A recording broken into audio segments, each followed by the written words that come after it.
Bonsoir à tous, ici Angelo pour une nouvelle vidéo où il sera question de loi divine. Alors si le sujet vous intéresse, restez connectés. Commençons.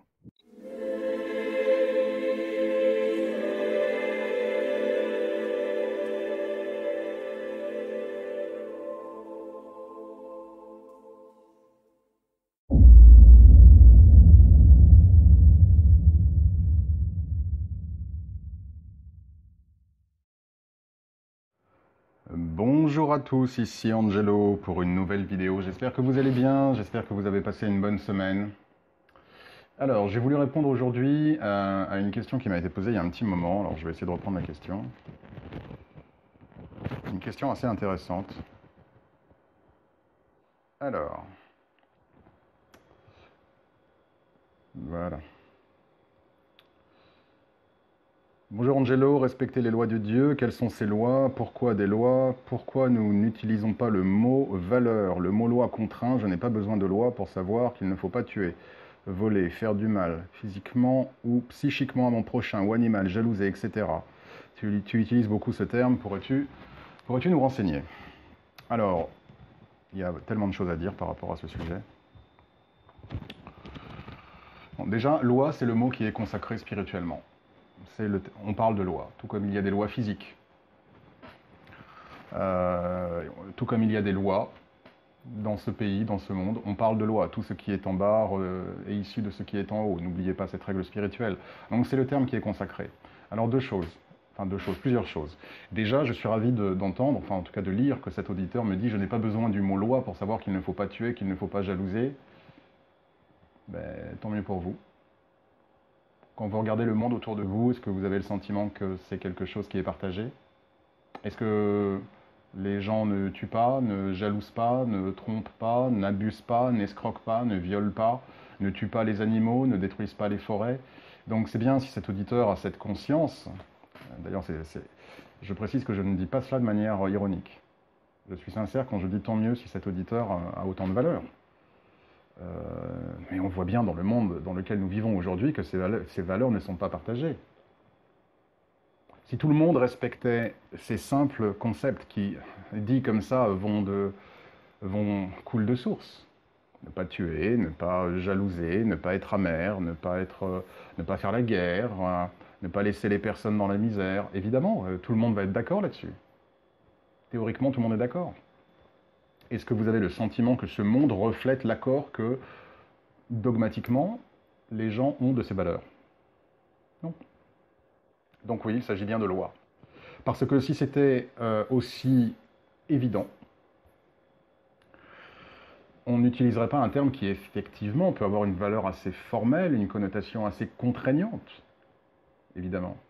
Si tout cela coulait de source, on n'aurait peut-être pas utilisé le terme de loi. Le terme, à partir du moment où nous avons le mot loi, cela signifie qu'il y a des règles.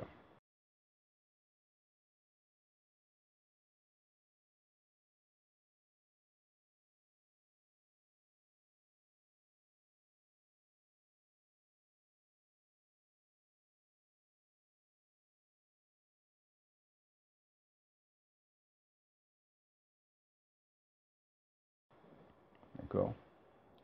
Et des règles auxquelles s'assujettir.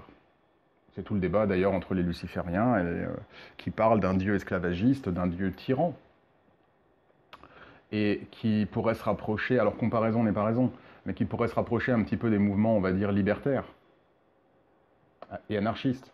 Ne pas se soumettre au pouvoir, ne pas se soumettre aux règles.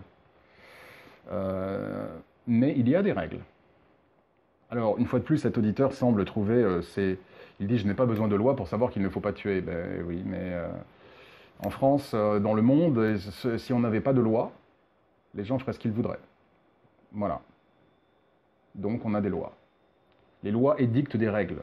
Les lois édictent des conduites qui sont les plus à même d'assurer une vie en communauté, au respect d'une entité, un gouvernement, un pays, au regard de ce qu'a décidé un gouvernement, une entité. Donc une entité, d'accord, va édicter des lois pour que les habitants puissent vivre de manière harmonieuse, ok, Et c'est exactement la même chose en spiritualité. Si nous sommes tous issus de Dieu, si nous sommes tous issus de divin, Dieu ne va pas se faire la guerre à lui-même.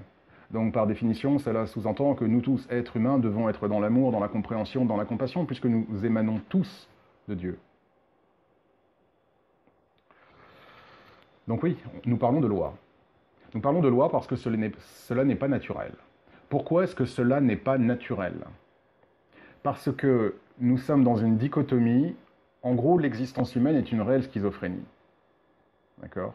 C'est-à-dire qu'à la fois nous sommes pure conscience, nous sommes issus du divin, nous avons toutes ces mémoires enregistrées qui, elles, effectivement, se relient à qui nous sommes vraiment. Mais lorsque nous venons sur Terre, non seulement nous oublions tout, mais qui plus est, nous nous incarnons dans un corps de chair. Et la dichotomie entre l'esprit et le corps, qui lui véhicule les passions et les désirs, est ce qui crée les problèmes. D'où le challenge de l'existence terrestre. La vie terrestre est difficile du fait des passions et des désirs. Passion pour le sexe, passion pour l'ambition, passion pour l'argent, passion pour la réussite. Tous les problèmes viennent de là. Donc, c'est le challenge de l'école de vie humaine, que de transcender les instincts. Ce qui fait d'ailleurs la différence, j'en ai parlé dans une vidéo précédente, entre l'être humain et, par exemple, le règne animal, qui lui n'est fait que d'instinct. L'humain, lui, a son libre arbitre, il a sa pensée, il peut décider, et tout le test est là. Et c'est ce qui fait de nous des êtres responsables, c'est que nous avons le choix. Lorsqu'un scorpion voit une proie, il n'a pas le choix. Il ne pense pas en ces termes. Il voit une proie, il y va. Le monde animal est une preuve de ce concept, ou de l'absence de libre arbitre. D'accord? Alors, je précise vraiment le libre arbitre au sens humain du terme. Un animal ne va pas avoir le choix. Un animal est. Il est instinct. Il est régi par ses instincts et par le monde animal, qui lui encore engendre des lois, mais différentes. Donc, toute la difficulté de l'expérience humaine, c'est effectivement d'être issu du divin, d'être pure conscience, mais en même temps d'être emprisonné dans un corps de chair qui, lui, va nous tirer vers le bas. Et tout le challenge est là. Donc oui, il y a des lois. S'il n'y avait pas de loi à suivre, s'il n'y avait pas de ligne directrice à suivre, ce serait le chaos et l'anarchie. Alors, cet auditeur n'aime pas le mot loi parce qu'il assimile le mot loi à une contrainte. Mais c'est une contrainte si nous jouons le jeu du monde physique. Est-ce que j'ai le sentiment d'avoir une contrainte parce que je prie et j'aime Dieu? Ai-je le sentiment que c'est une contrainte que d'être dans l'amour, dans la compassion, et d'essayer chaque jour de répandre la lumière de Dieu pour faire le bien sur terre et pour repousser les forces des ténèbres? Non. Parce que je suis en accord avec ces valeurs. Bon. L'idée de loi, particulièrement, alors en même temps, elle est intéressante cette question parce que nous sommes en France, cet auditeur est français ou vit en France, nous sommes en France, nous sommes un peuple rebelle, on n'aime pas les lois, on n'aime pas l'autorité. Et vous voyez ce qui se passe actuellement. Donc forcément, le terme loi a une connotation péjorative, mais qui a dit que le mot de loi avait une connotation péjorative? Loi ne veut pas dire contrainte, loi veut dire ligne directrice. Mais une fois de plus, en France, ça peut être vrai dans d'autres pays, mais je parle de la France, parce que voilà, je suis français. En France, qui dit loi dit contrainte. Il y a la défiance à l'autorité.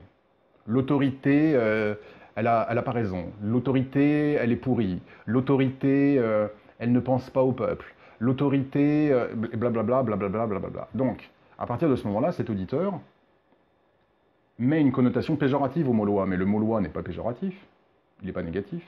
Ça indique des structures, des règles à suivre. Mais si on est en accord avec ces règles, qu'on appelle ça valeur, loi, importe peu. Une fois de plus, je pense vraiment que cet auditeur utilise le mot contrainte du fait de la culture qui est la nôtre, ici en France. Pas qu'en France, mais une fois de plus, bon voilà, je prends l'exemple de la France. Donc il y associe une valeur de contrainte. Il n'y a pas nécessairement de contrainte. Répandre les lumières, la lumière de Dieu, être dans les lois divines, n'est pas une contrainte. Ce n'est pas quelque chose de forcé. Alors les lois divines, évidemment, consistent... Alors je ne vais pas parler des lois divines forcément au niveau macroscopique. D'abord parce que je n'en ai pas la compétence. c'est au-delà de la compréhension humaine. La création du cosmos, des planètes, les différentes lois, c'est très complexe. Personne n'a la connaissance de ça. On peut essayer de comprendre, mais quand je parle de loi divine, c'est évidemment au regard de l'humanité, de l'être humain et de son chemin d'évolution, spirituel et karmique. Bon, ben, les lois divines, elles sont déjà dans le fait de reconnaître l'existence d'une divinité, de reconnaître la suprématie, la primauté de cette divinité.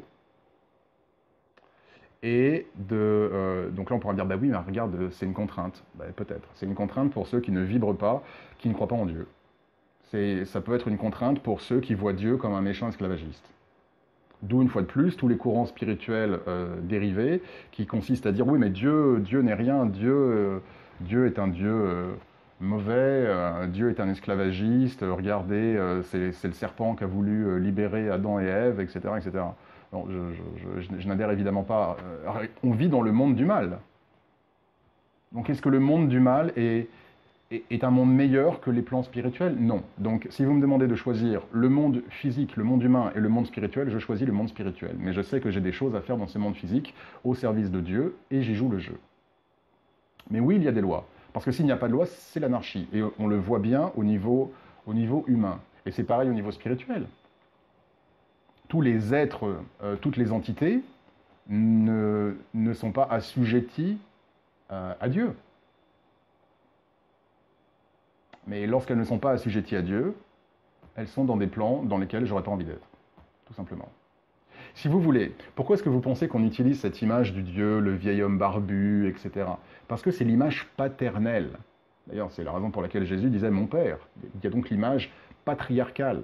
Encore une valeur qui est très peu appréciée aujourd'hui dans nos sociétés. Donc on a cette image du père. Le père, le chef de famille, c'est son foyer, c'est sa maison. Il édicte les règles qu'il veut. Qui plus est, si vous partez du principe que Dieu est le créateur, je suis créateur de ma chaîne YouTube, j'ai mes règles. Vous venez me laisser un commentaire en m'insultant, ben, le commentaire, il disparaît. Vous venez poster un commentaire critique mais respectueux, le commentaire y reste. Et j'ai plein de commentaires où les gens ne sont pas d'accord avec moi, et d'ailleurs où à l'issue de la discussion, nous ne sommes toujours pas d'accord, et c'est très bien, ça fait partie du débat. Mais j'ai quand même des règles. Voilà, si vous venez sur ma chaîne YouTube, c'est qu'a priori vous avez un intérêt. Vous venez pas pour bâcher, vous venez pas pour troller. Si vous venez pour bâcher, pour troller, ben voilà, il y a les règles, vous ne rentrez pas dans ma maison. Ben c'est pareil, Dieu a créé le monde, donc il crée le monde, c'est lui qui décide. C'est lui qui édicte les règles, puisque c'est le créateur. Un compositeur de musique est le créateur de sa musique. Donc il va décider de règles, de lois. Quel tempo, quel accord, quelle grille d'accords, quelle succession de notes. Ce n'est pas une contrainte, c'est son choix. C'est sa création, donc il fait ce qu'il veut. Donc c'est pareil avec Dieu. Dieu est le créateur de toutes choses, donc il édicte forcément des règles, qu'on appelle lois en spiritualité. Et ces lois n'ont pas pour but d'asservir l'homme, d'asservir l'humain. Elles ont pour but d'assurer le développement spirituel des âmes issues du divin pour qu'elles puissent continuer leur ascension. Donc, effectivement, ces lois vont viser à reconnaître l'existence de Dieu. Je précise, si vous êtes athée, vous n'êtes pas contre Dieu. C'est le choix de votre âme que d'avoir une incarnation en tant qu'athée. Donc vous n'êtes, comme je l'avais dit, vous n'êtes pas un véhicule des forces de l'ombre et vous n'êtes pas un ennemi de Dieu, d'accord? Sachant que de toute façon, on peut être athée durant une vie. J'ai dû être très probablement athée dans de nombreuses vies depuis le début de mon âme. Et tout va très bien. Et ça ne m'empêche pas de continuer à apprendre et à vouloir expérimenter des formes humaines de manière différente. Mais donc, les lois divines, c'est effectivement la reconnaissance, l'existence d'un Dieu, la reconnaissance d'un Dieu et de sa primauté, et de véhiculer les valeurs de Dieu telles qu'elles nous ont été transmises par le Fils. En tout cas, c'est ma conception, puisque je suis chrétien non catholique, donc je m'écarte un petit peu de la Bible. Il y a beaucoup de choses dans la Bible vis-à-vis desquelles je ne suis pas d'accord, notamment l'absence de réincarnation, par exemple. Mais cependant, le message du Christ me parle. Et donc le message du Christ fait toujours référence au Père. Donc il y a une reconnaissance de l'existence du Père. Et pour moi, les lois de Dieu, pour pouvoir pleinement se développer durant notre incarnation terrestre, vont forcément graviter autour du message du Christ, qui est un message de pardon, qui est un message de compassion, qui est un message d'entraide, qui est un message de générosité, qui est un message d'amour. Je l'ai souvent dit, il y a deux forces dans l'univers, la peur et l'amour. Bon. Maintenant, j'ai bien conscience que cette vidéo est un peu chaotique parce que j'ai 100 000 idées à la seconde et c'est difficile de faire quelque chose de structuré. Pardonnez-moi, chers spectateurs. Maintenant, l'amour infini que Dieu a pour nous et qu'il nous laisse décider, on n'est pas obligé de suivre les lois de Dieu. Personne ne vous oblige à suivre les lois de Dieu. Vous avez parfaitement le droit de ne pas croire en Dieu. Vous avez parfaitement le droit, c'est votre libre arbitre, c'est dommageable, mais de mener une vie de débauche, une vie d'adultère, une vie de crime, une vie de mensonge, une vie de tromperie, une vie d'agressivité. C'est tout l'intérêt de l'expérience humaine. Donc si vous ne voulez pas suivre ces lois, ben, vous ne le faites pas. Sauf que, si vous ne le faites pas, vous ne serez pas puni. Mais votre âme n'aura pas emmagasiné, n'aura pas accumulé, n'aura pas intégré les leçons qu'elle doit apprendre. Puisque nous n'apprenons pas des leçons, nous n'intégrons pas des leçons au travers de la violence, au travers de la haine. Ce qui veut dire que l'âme se ménage elle-même l'obligation de devoir continuer à venir jusqu'à ce qu'au bout d'un moment, elle puisse aller vers ces lois qui vont la libérer de la matière. La matière est ce qui nous tire vers le bas. Toutes les pensées de colère, d'amertume, de tromperie, d'hypocrisie, d'abus, de viol, d'escroquerie, ça vient de la matière. Notre but est de nous libérer de la matière. Nous ne pouvons pas nous libérer de la matière si nous épousons ce monde dans tout ce qu'il a à offrir. Alors certes, Dieu et ses anges veulent que nous ayons une expérience joyeuse de la vie. Mais une expérience joyeuse de la vie ne signifie pas nous perdre dans la vie. Et nous perdre dans les forces d'inertie et les forces du mal qui nous tirent vers le bas. Et c'est une fois de plus, c'est là tout le challenge, d'où le libre arbitre. Est-ce que je suis la voie de la peur? Est-ce que je suis la voie de l'amour? Donc une âme peut complètement décider de s'ancrer dans la voie de la peur, de jouer pleinement le jeu de ce monde, de commettre des adultères en permanence, de tromper les gens, de gagner le plus d'argent possible sur le dos des autres, d'exploiter les gens, d'exploiter une autorité, une notoriété, une puissance. L'âme peut décider de faire cela. Donc elle peut jouer pleinement tout ce que ce monde a à offrir. Pourquoi est-ce que vous pensez que dans les écrits, comme par exemple, là du coup je vais prendre la Bible, mais pas que la Bible, même les histoires des saints, pourquoi est-ce que vous pensez que le diable dit « je t'offrirai toutes les richesses de ce monde » ? Parce que le monde est un monde, c'est le monde du mal. C'est là où les forces du mal essayent de perdre l'homme. Donc, une âme peut décider de jouer pleinement ce jeu, auquel cas on s'en fiche des lois. Effectivement, il y a un côté contrainte, mais pourquoi est-ce que je devrais faire ci, pourquoi je devrais faire ça? Moi, j'ai envie de faire ce que je veux. Si j'ai envie de gagner plein d'argent en coulant le business de mon partenaire, de mon rival, j'ai envie de le faire. Si j'ai envie de prendre la femme de mon voisin parce qu'elle me plaît, moi je m'en fous de mon voisin, j'ai envie de le faire, j'ai envie de me faire plaisir. Ce qui compte, c'est moi, c'est pas les autres. Une âme peut décider de faire ça. Mais cela ne va pas en accord avec les lois divines. Dieu n'a pas créé ce monde et n'a pas fait en sorte que nous soyons sur cette terre pour nous détruire. C'est une expérience de vie pour que justement nous puissions redécouvrir l'amour et la spiritualité. D'accord? Pas pour que nous nous y enfoncions d'autant plus. C'est la raison pour laquelle, là encore, je vais prendre les Écritures saintes puisque j'adhère au message du Christ. C'est la raison pour laquelle, alors, il faut le comprendre d'une manière un peu symbolique, c'est la raison pour laquelle le Christ dit que pour accéder au royaume du Père, nous devons haïr ce monde. À comprendre, évidemment, ce n'est pas haïr le monde tel qu'il est, c'est respecter les lois divines, ne pas jouer le jeu plein et entier des lois de ce monde, mais au contraire, pour accéder au plan supérieur et continuer à nous développer, regarder en revanche au-dessus. Et donc oui, il y a des lois à respecter. Mais une fois de plus, d'ailleurs ces lois à respecter, même les anges sont des messagers de Dieu au service de Dieu. Vous pensez que les anges n'ont pas de libre arbitre? Une fois de plus, si je décide de faire quelque chose de mauvais, il n'y a pas Saint-Michel ou Gabriel ou Raphaël qui va apparaître dans mon salon en me disant « Angelo, qu'est-ce que tu fais? C'est n'importe quoi. » On me laisse libre. Ils ne peuvent pas altérer mon libre arbitre. Et ça, c'est une loi que les esprits célestes respectent. Ne pas entraver le libre arbitre humain. Donc même au niveau spirituel, il y a des lois. C'est comme ça. Il y a des valeurs. Le Créateur décide de son monde, il décide des valeurs. Au même titre qu'un musicien décide des règles de sa musique. Au même titre que je décide des règles de ma chaîne. Au même titre que vous avez des règles également. Bon. D'autre part, il y a des lois spirituelles qui sont en application. Par exemple, les esprits ne peuvent pas apparaître et en gros foutre le boxon sur Terre. Ça arrive, les cas de poltergeist ou de possession, bien sûr, mais ce n'est pas, une fois de plus, il n'y a pas de règles spirituelles qui disent à tous les esprits, baladez-vous sur Terre, créez la merde, apparaissez tous les jours devant tout le monde, sinon ce serait le bordel pour nous, on ne pourrait pas vivre, on n'aurait pas la tranquillité de vivre. Donc il y a des lois spirituelles. Pourquoi? Parce que quand vous parlez à un ancêtre, votre mère est décédée, votre père est décédé, oh maman, mais j'ai tellement envie de te voir, pourquoi là t'apparais pas devant moi? Mais votre mère, elle aimerait apparaître devant vous aussi, elle aimerait que vous le voyez, que vous la voyiez. C'est un peu comme le film Ghost. Elle est peut-être même là à vous dire, mais je suis là mon chéri, mais tu ne me vois pas, mais je suis là. Elle est là à vous toucher, à vous faire des câlins, à vous faire des bisous. Mais il y a cette loi spirituelle, des vibrations différentes, des plans différents, et le fait de ne pas interférer avec l'existence des êtres humains. Donc, il y a des lois. Tous les anges n'ont pas le droit d'être devant la face de Dieu. J'en parlerai dans ma classe en géologie. Je ne vais pas détailler. Mais tous les anges ne sont pas également proches de Dieu, devant lui, devant sa face. Tous les anges n'ont pas le droit, la capacité de voir Dieu. C'est réservé à certains anges. Là encore, au niveau du monde angélique, il y a des hiérarchies. Donc, ce qui est en haut est comme ce qui est en bas, enfin, ce qui est en bas est comme ce qui est en haut, il y a des lois. Au même titre qu'un État va décider de lois. Sinon, c'est l'anarchie. Et on le voit bien sur Terre. Mais encore, même avec des lois, c'est mal vu, c'est mal compris, ce n'est pas apprécié, et les gens ne respectent pas ces lois. Ben, c'est le libre arbitre, mais quand vous écartez des lois sur Terre, vous vous exposez à des conséquences.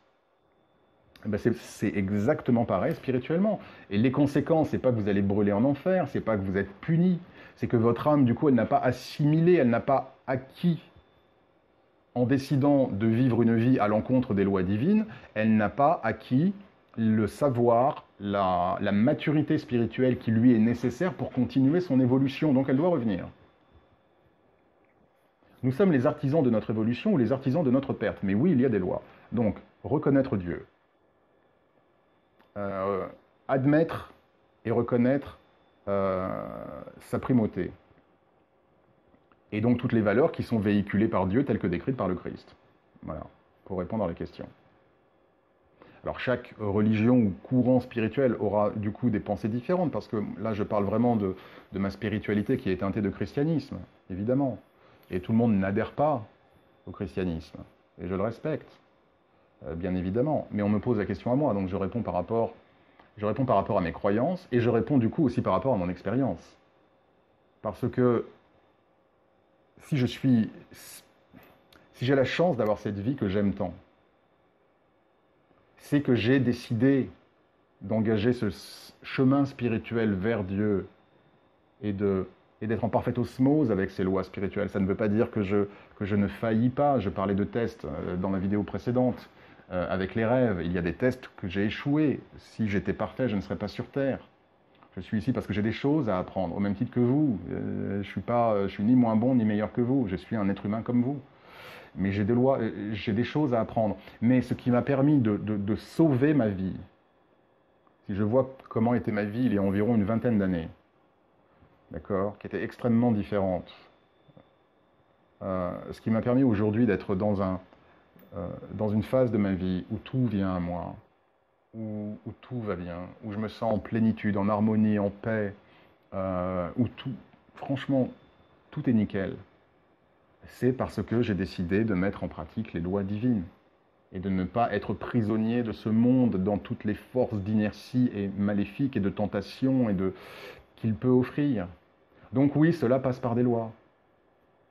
Alors, une fois de plus, je regarde le temps de la vidéo. Oh là là, 23 minutes, il va falloir que j'arrête. Ça, c'est parce qu'effectivement, ma vidéo n'était pas structurée. Voilà, elle n'était pas structurée. Et j'en suis désolé. Mais donc oui, il y a des lois. Alors maintenant, tous ceux qui effectivement n'aiment pas le mot de loi, vous n'aimez pas le mot de loi parce qu'il véhicule dans le monde physique. Une fois de plus, on a une défiance par rapport à l'autorité, on a une défiance par rapport à la loi est corrompue, la loi est pourrie, la loi est mauvaise, la loi est méchante, la loi punit. On a l'idée de punition, mais il faut s'affranchir de ces idées-là. Dieu ne vous punit pas si vous ne respectez pas ses lois. Votre âme, simplement, n'a pas acquis tout ce qu'elle avait à acquérir, elle va devoir revenir. Mais il n'y a pas de punition. Ce n'est pas une punition de revenir sur Terre. C'est une continuation d'un apprentissage. Maintenant, moi, je ne vois pas ce monde comme étant la finalité de mon âme, de l'expérience de mon âme. Pour moi, ce n'est qu'un passage. Donc, je vais vous prendre un exemple. Quand j'étais à l'école, je n'ai jamais redoublé. Parce que je ne voulais pas perdre de temps. Je voulais continuer à avancer. Aller à la classe suivante, et la classe suivante, et la classe suivante, pour ensuite être libéré de la classe, pour être libéré de l'école, pour, voilà, pour continuer ma vie sous une autre forme. L'autre forme étant ne plus être un écolier ou un étudiant, et continuer à avancer. Ben, c'est pareil en spiritualité. Donc, si vous voulez, je ne déteste pas ce monde. Je déplore beaucoup de choses dans ce monde, mais je ne déteste pas ce monde. Mais pour moi, ce monde, il n'est que temporaire dans mon évolution. Donc en gros, je n'ai pas envie d'y moisir. Donc, j'ai compris que les lois divines étaient ce qui pouvait me permettre de me libérer, et en même temps, ces lois divines résonnent complètement avec moi. Les lois de Dieu. Ça ne veut pas dire ne pas avoir une vie plaisante. On peut parfaitement avoir une vie plaisante et apprécier ce monde dans le respect spirituel des lois divines. Une autre loi divine, c'est la responsabilité. Et la responsabilité, c'est ce qui manque beaucoup à mes frères humains, à mes frères et sœurs humains. Et ça, j'en ai la preuve tous les jours. De gens qui choisissent des situations, mais qui ne veulent pas en subir les conséquences. De gens qui se comportent d'une certaine manière, mais qui vont ensuite déplorer les conséquences, que la vie ne marche pas pour eux, et qui refusent de prendre leurs responsabilités. Une des lois spirituelles divines également, c'est la responsabilité. Ce que certains appellent aussi le karma, entre autres. Donc être responsable de ses actes, être responsable de ses actions, être responsable de ses pensées. Pourquoi dans tellement d'écoles spirituelles, il y a le contrôle des pensées? On est responsable. Et si on décide d'orienter nos pensées vers quelque chose de préjudiciable, il y aura des conséquences. Donc, si vous voulez, ces lois divines visent non pas à asservir l'individu.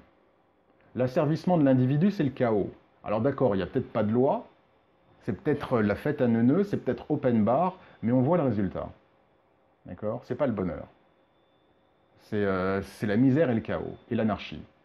Donc, il faut des lois. De la même manière qu'en musique, si vous voulez improviser et vous faire plaisir, eh bien, il faut apprendre les lois. Il faut apprendre les gammes, il faut apprendre les accords, il faut apprendre l'harmonie. Et une fois qu'on a appris tout ça, on est libre. Les lois divines permettent la liberté, pas la contrainte. D'accord? Au même titre qu'un musicien doit d'abord apprendre des gammes. Mais pour être libre, il ne pourra pas improviser et se faire plaisir et s'amuser s'il n'est pas passé, s'il ne respecte pas ses lois, apprendre les notes de musique. Donc les lois libèrent, elles n'asservissent pas. Ce qui asservit, c'est l'illusion de liberté que le diable veut dispenser dans ce monde. Tu es libre, fais ce que tu veux. On s'en fiche de ce qu'il va penser. On s'en fiche, il n'y a pas de conséquences. Fais ce que tu veux. Ça asservit. Les lois divines ne sont pas asservissantes. Et si cet auditeur résonne avec les valeurs d'amour, de compassion, d'absence de jalousie, d'absence d'adultère, d'absence de meurtre, dans ce cas, il n'y a aucun problème, on peut utiliser le mot loi. Et qu'il oublie la valeur de contrainte qu'il y a dans la mentalité française. Voilà, c'est une vidéo vraiment un peu qui part dans tous les sens. Et en plus, c'est une longue vidéo. Je vais voir, peut-être que je vais la réenregistrer. Peut-être pas. Bon, en tout cas, merci beaucoup pour votre écoute. Merci à tous. J'espère que j'ai été clair, malgré le côté un peu brouillon, je l'admets, de cette vidéo. Merci à tous pour vos messages. J'espère que vous avez passé une très très bonne semaine. Prenez bien soin de vous et que Dieu vous bénisse.